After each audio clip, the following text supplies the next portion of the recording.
अस्सलाम वालेकुम दोस्तों, मैं हूं मोहम्मद फैज़ान और आप देख रहे हैं क्रिकेट एक जुनून। मेरे साथ मौजूद है मिस्टर दाइम। अस्सलाम वालेकुम। वालेकुम अस्सलाम। जैसा कि आप सब जानते हैं कि आज वर्ल्ड कप का 5वां मैच खेला गया, जो कि ऑस्ट्रेलिया और इंडिया के दरमियान खेला गया। इंडिया ने आज ऑस्ट्रेलिया को बिल्कुल आप कह सकते हैं कि रोस्ट कर दिया, बिल्कुल ख़त्म। आप कह सकते हैं उनको इतनी बुरी तरह से डिफीट किया कि उनको आज पता चल रहा था कि इंडिया अपनी होम कंडीशंस का पूरी तरह से फ़ायदा उठा रहा है। इस बारे में आप क्या कहेंगे दाइम भाई? जी बिल्कुल, इंडिया ने आज असल में इंडिया होस्ट कर रहा है वर्ल्ड कप को, तो उन्होंने अपनी कंडीशन से फ़ायदा तो उठाना ही था। और जैसा कि उनके बॉलर्स ने, सबसे पहले बात करते हैं टॉस की। टॉस जीतकर जब ऑस्ट्रेलिया को पता था कि इन कंडीशंस पे उनको पहले, मेरे हिसाब से तो पहले बॉलिंग करनी चाहिए थी, ताकि थोड़ा सा कंडीशंस को समझ लेते, विकेट को रीड कर लेते। ऑस्ट्रेलियंस मेरे हिसाब से यहाँ से थोड़ी सी गलती कर गए हैं कि पहले बैटिंग कर गए हैं, और इंडिया का ये समझ लें एक ट्रैप था जिसमें वो बुरी तरह फंसे, और इंडिया ने इसका पूरा पूरा फ़ायदा उठाया। उसके साथ साथ आप देखें इंडिया की जो बॉलिंग थी, आज इंडिया ने 3 स्पिनर खिलाए और इन 3 स्पिनर्स का चेन्नई के अंदर सबसे ज़्यादा एक्सपीरियंस है बॉलिंग करने का, जिन्होंने एमएस धोनी के अंडर बहुत ज़्यादा स्पिन बॉलिंग की। चेन्नई सुपर किंग्स की तरफ से रविंद्रा जडेजा खेलते हैं अच्छी बॉलिंग और आज उन्होंने देखें 3 की विकेट्स निकाले ऑस्ट्रेलिया के। और ऑस्ट्रेलिया के पास मेरे ख्याल से आज उनकी इंडिया की बॉलिंग के आगे कोई जवाब नहीं था। बिल्कुल, इंडिया की बॉलिंग, उनके स्पिनर्स आज बिल्कुल छाए रहे। और कुछ तो मेरे हिसाब से ऑस्ट्रेलिया गर्म वेदर, गर्म कंडीशंस की वजह से भी काफ़ी जो सा स्ट्रगल करता हुआ नज़र आया। जिस तरह हमने देखा ड्रिंक्स ब्रेक में, जिस तरह वो कर रहे थे पसीने के साथ, बिल्कुल से वो पसीने में शराबूर थे। तो मेरा ख्याल है कि ऑस्ट्रेलिया से एक मिस्टेक तो हुई है। बिल्कुल, टॉस के अंदर उनसे एक बहुत बड़ी मेजर मिस्टेक हुई है और आपने आज देख लिया। और दूसरी बात मैं कहूँगा यहाँ पे आज विराट कोहली मास्टर क्लास आज आ गया था, जिस वजह से ऑस्ट्रेलिया के हक में नहीं जा सका मैच। विराट कोहली ने हर उस कंडीशन के अंदर परफॉर्म करना होता है जहाँ पे इंडिया अपनी अपनी स्ट्रगल करता है, स्ट्रगल कर जाती है। उनकी बैटिंग लाइनअप ऊपर से टॉप के 3 बैट्समैन गिर जाते हैं, तो तब विराट कोहली आके उनको उठाते हैं और पूरा मैच खत्म करके फिर बाहर आते हैं। जी बिल्कुल, जिस तरह शुरू स्टार्ट में रोहित शर्मा 0 पे आउट हो गए, ईशान किशन 0 पे आउट हो गए, श्रेयस अय्यर 0 पे आउट हो गए, तो मेरा ख्याल है ये इंडिया के लिए काफ़ी अलार्मिंग सिचुएशन है। उनका टॉप ऑर्डर 0 स्कोर पे आउट हुआ है, तो ये बहुत मेरे हिसाब से अलार्मिंग सिचुएशन है इंडिया के लिए। बिल्कुल ऐसा है, लेकिन उनके लिए एक खुशखबरी की बात भी यही है कि केएल राहुल की फॉर्म बहुत अच्छी लगी हुई है। वो नीचे से आते हैं और विराट कोहली के साथ अगर खड़े हो गए पूरी पार्टनरशिप लगाते हैं, और वो देखें आज वो उन दोनों ने ही मैच को फिनिश कर दिया। और आप देखें हार्दिक पांड्या तो वैसे ही उनके ब्रिलियंट ऑलराउंडर गिने जाते हैं वर्ल्ड के।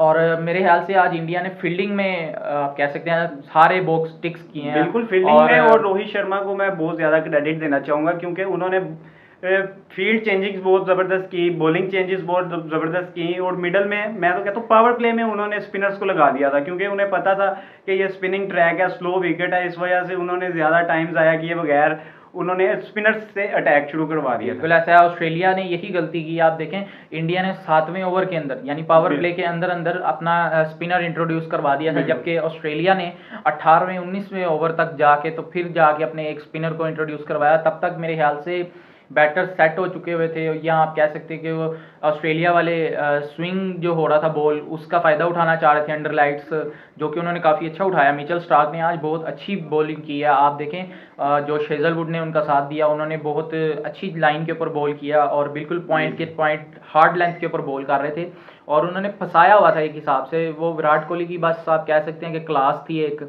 उनका एक्सपीरियंस था, जिस वजह से वो पिच पर खड़े रहे। उन्होंने बॉल्स को काफ़ी देर तक लीव करते रहे वो। बिल्कुल यही चीज़ आप एक एक्सपेक्ट करते हैं एक एक्सपीरियंस प्लेयर से, जो आज विराट कोहली ने फुलफिल करके दिया। बिल्कुल बैक ऑफ द माइंड, जब इंडिया की 3 विकेटें गिरी तो हमारे माइंड्स में तकरीबन यही चल रहा था कि विराट कोहली इस मैच को कहीं ना कहीं से निकाल लेंगे। और उनके लिए एक प्लस पॉइंट ये भी हुआ कि उन्हें एक बीच में मौका मिला, जो कि उनका एक कैच ड्रॉप हो गया, काफ़ी सिंपल सा। अगर वो कैच ड्रॉप ना होता तो मेरे हिसाब से इंडिया और ज़्यादा मुश्किल में जा सकती। लेकिन आप देखें विराट कोहली के जब रन आते हैं तो आप वहाँ पर देखें पाकिस्तानी फैंस को एक अंदर से एक जलन आप कह सकते हैं उनको एक होती है कि विराट कोहली जो उनसे है वो रन्स कर रहे हैं और बाबर आजम क्यों नहीं रन्स करते। लेकिन मैं बिल्कुल कहता हूँ कि बाबर आजम की एक अपनी क्लास है, वो भी बहुत अच्छे प्लेयर हैं, अभी उनका करियर स्टार्ट हुआ है और विराट जी कोहली का करियर को काफ़ी टाइम हो गया, उनका तकरीबन एंडिंग की तरफ जा रहा है। और जी इतना फ़र्क तो होगा मेरे ख्याल से, अब एक जो नया प्लेयर है वो बिल्कुल। आके अपने आप को डेवलप करे, और एक पहले से डेवलप्ड प्लेयर है जो आपको मैच डेवलप तो फिनिश करके बाबर देगा। आजम एक समझ लें कि बन चुके हैं, दुनिया के एक स्टार बन चुके हैं, पूरी दुनिया उनको एक्सेप्ट करती है एज अ स्टार। तो इसमें तो नहीं रहेगी बात कि बाबर आजम अब कोई छोटा प्लेयर है, एक बड़ा प्लेयर तो है, लेकिन आप ये कह सकते हैं कि विराट कोहली के पास एक्सपीरियंस ज़्यादा है बाबर आजम के मुकाबले में।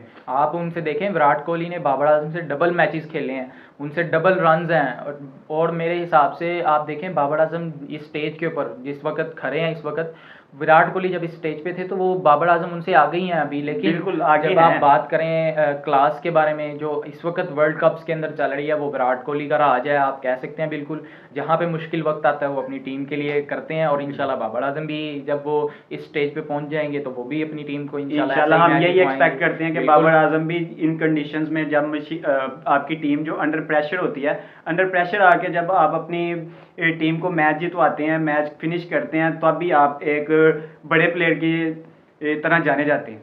बिल्कुल। और आप देखें, अब मैंने देखा कि शेड्यूल के अंदर पाकिस्तान और अफगानिस्तान का मैच इसी वेन्यू पर खेला जाएगा, और जिस तरह आज हमने स्पिन कंडीशंस देखी हैं तो मुझे बहुत लगता है कि खतरनाक मैच होने वाला है मेरे आइडिया के मुताबिक तो। अफगानिस्तान और पाकिस्तान के दरमियान मुझे लगता है फिर से एक बिल्कुल टाइट मैच होगा, बिल्कुल close match nail biting finish होगा। और आप देखें बस नवाज और शादाब उस दिन अच्छी बॉलिंग कर जाए तो हमारी बैटिंग और बॉलिंग के अंदर बैटिंग में मैं बेहतरी समझता हूँ चल कि जाएगी। सऊ शकील जो हमने एक ऐड किया, हमें ये एक प्लस पॉइंट हमें मिल जाएगा उनके अगेंस्ट, क्योंकि सऊ शकील माना जाता है कि वो स्पिन को बहुत अच्छा खेलते हैं, और मेरे हिसाब से पाकिस्तान उनको अफगानिस्तान वाले मैच में ज़रूर खिलाएगा। जी बिल्कुल, क्यों नहीं, उन्होंने वार्म अप्स भी खेले, उनमें उन्होंने रन्स बनाए। और आप पहला मैच नीदरलैंड के खिलाफ जहाँ पे सबने स्ट्रगल किया वहाँ पर उन्होंने आके बहुत बेहतरीन आप रिजवान के साथ पार्टनरशिप की उन्होंने, और मैन ऑफ द मैच भी रहे उस मैच में। और ऐसा हो नहीं सकता कि आप एक वर्ल्ड कप के अंदर एक मैच में प्लेयर ऑफ द मैच बने और अगले मैच में आप ड्रॉप हो जाएं, ऐसा नहीं हो सकता। लेकिन आप जहाँ तक बात करते हैं कि लेकिन जहाँ तक अगर आप बात करते हैं कि इंडिया की फील्डिंग और ऑस्ट्रेलिया की फील्डिंग, ये दोनों अपनी फील्डिंग की तरफ से जाने जाते हैं कि ये बेहतरीन फील्डिंग करते हैं। ऑस्ट्रेलिया वाले भी अपनी फील्डिंग के साथ ही प्रेशर बिल्ड करते हैं, और उनके स्पिनर्स जो हैं वो विकेट लेके देते हैं। फील्डिंग से मैं बात करूं कि फील्डिंग के दौरान जब ऑस्ट्रेलियंस के 5-6 विकेटें गिर चुकी थी, उस टाइम जडेजा की बॉल पे एक स्लिप में से कैच निकला, और कुलदीप यादव की बॉल पे एक कैच निकला, जो कि मैं समझता हूँ अगर वो कैच पकड़ लिए जाते तो ऑस्ट्रेलिया 200 तक ना पहुंच सकता। बिल्कुल, वो 200 से नीचे बुक हो सकते हाँ थे, जी, आप कह सकते हैं कि 170-80 तक जा सकते थे बिल्कुल। सिर्फ। और उसके अलावा आप कह सकते हैं मिचेल स्टार्क ने भी एक अच्छा सा कैमियो खेल दिया जिसकी छोटा सा, वजह से बिल्कुल। ऑस्ट्रेलिया आगे चला गया हाँ जी, 200 बिल्कुल। तक। मगर वो अभी भी लग नहीं रहा था कि वो चले जाएंगे, सिर्फ वो मिचेल स्टार्क का एक कैमियो था जिसने उनको 200 क्रॉस करवा दिया। और इसी बात में मैंने देखा रोहित शर्मा मोहम्मद सिराज को डांट रहे थे, जब लास्ट ओवर था उनको एक चौका मारा जब मिचेल स्टार्क ने, जी। तो वो फौरन उनके पास आए और मोहम्मद सिराज को उन्होंने डांटा, यानी थोड़े गुस्से के साथ बोले, तो फिर उन्होंने फील्ड चेंज करवाई। यानी उनका माइंडसेट यही था कि हमने ऑस्ट्रेलिया को जिस तरह पकड़ लिया हुआ था कि उनको 200 से नीचे रोकें, और वो कामयाब भी हुए काफी और हद तक। 200 एक आप कह सकते हैं कि एक इस तरह की टीम के लिए एक मार्क बन बहुत जाता छोटा है, टोटल है। वो बिल्कुल। छोटा टोटल है, लेकिन 200 रन एक आप कह सकते हैं साइकोलॉजिकल इफेक्ट रखता है आपके ऊपर कि 200 रन बन गए। तो 200 रन जो होते हैं वो मेरे ख्याल से एक टीम को, आपकी बॉलिंग को एक उम्मीद मिल जाती है कि हम इसको डिफेंड कर सकते हैं, हम अपनी टीम को जीत दिला सकते हैं। और जिस होप के साथ आज ऑस्ट्रेलिया भी आया था, लेकिन आज अनफॉर्चुनेटली उनके पास स्पिनर्स शॉर्ट थे, जिसकी वजह से वो ये मैच को अपनी तरफ लेके नहीं जा सके, विनिंग कॉज में नहीं लेके जा सके। लेकिन ऑस्ट्रेलिया एक मेरे ख्याल से बड़ी टीम है, इस बारे में आप क्या कहेंगे? बिल्कुल, इस बारे में एक छोटी सी प्रॉब्लम जो मुझे ऑस्ट्रेलिया के स्क्वाड में नज़र आती है वो ये है कि स्पिनर्स की कमी है, क्योंकि ये हो सकता है आगे आने वाले मैचेस में स्लो विकेटें मिलेंगी, स्पिनर्स की ऑस्ट्रेलिया को ज़रूरत पड़ेगी, जो कि मुझे कमी नज़र आ रही है। लेकिन ऑस्ट्रेलिया एक बड़ी टीम रही है हमेशा बड़े टूर्नामेंट्स में, तो ये कमबैक तो ओबियसली करेंगे ही। और बिल्कुल ऐसा ही है ऑस्ट्रेलिया के साथ उनके फैंस की, और क्रिकेट लवर्स की एक उम्मीद जुड़ जाती है कि वो एक अच्छी क्रिकेट आपको ऑन द डे खेल के दिखाते हैं, इसी वजह से लोग उनको सपोर्ट भी करते हैं और उम्मीद है कि वो कम बैक करेंगे इस टूर्नामेंट में और स्ट्रॉन्ग कम बैक करेंगे। तो चलिए नाजरीन चलते हैं अपने नेक्स्ट सेगमेंट की तरफ जो कि है इम्पैक्ट प्लेयर।